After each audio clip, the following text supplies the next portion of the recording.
Frères et sœurs, savez-vous de quoi nous parle le soleil dans la parabole du semeur? Marc chapitre 4, 1 à 20. Savez-vous ce que sont ces tribulations et ces persécutions à cause de la parole? Cela nous parle de la croix opérante, et la croix est la plus puissante expression de l'amour de Christ. Lorsque nous sommes allés vers le Seigneur, nous nous sommes réjouis de son salut. Nous avons pensé pouvoir le suivre tout au long du chemin. C'est alors que, dans son amour pour nous, il a permis à la croix d'œuvrer dans nos vies pour que nous puissions nous voir tels que lui-même nous voit. Nous sommes incapables d'apprécier la réelle valeur de ce qui est spirituel et constamment enclins à nous tromper sur notre état réel.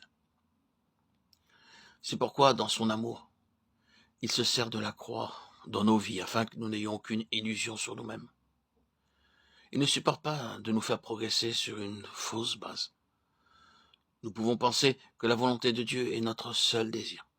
C'est alors que nous pouvons soudainement découvrir que notre volonté et la sienne sont en complet désaccord. Il veut que vous alliez dans une direction et voulez vous diriger vers une autre.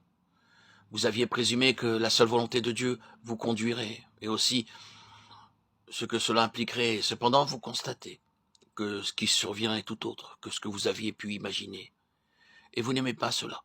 Vous commencez à raisonner, vous commencez à lutter, vous commencez à poser des questions. Vous n'avez jamais imaginé, lorsque vous êtes empressé de servir le Seigneur, que les choses tourneraient de cette façon. Il y a des problèmes dans votre travail, dans votre maison et partout ailleurs. Vous demandez pourquoi cela? Pourquoi? Pourquoi? Pourquoi le fait est que vous contestez avec Dieu? Reconnaissez avec moi que le dépérissement dont parle la parabole Marc 4, 1, 20 a son origine là. Je sais qu'un certain nombre de croyants parmi nous sont naturellement en controverse avec Dieu. Oh, laissez-moi vous dire solennellement que votre attitude à l'égard de tout ce qui provoque aujourd'hui en vous certaines réactions déterminera la réelle valeur de votre vie spirituelle dans les jours à venir. Vous pouvez vous soustraire à l'action de la croix et même vous réjouir de l'impression de bien-être que vous en éprouvez.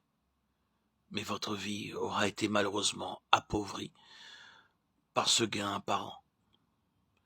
Ne vous faites pas d'illusions en pensant que vous avez triomphé dans ce conflit.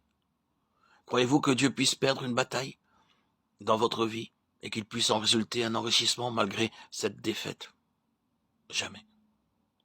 Si vous ne laissez pas vous conquérir aujourd'hui, votre déclin spirituel pourra ne pas être immédiatement apparent. Mais cet aujourd'hui sera décisif. Et un jour, il sera manifeste que la mort est entrée.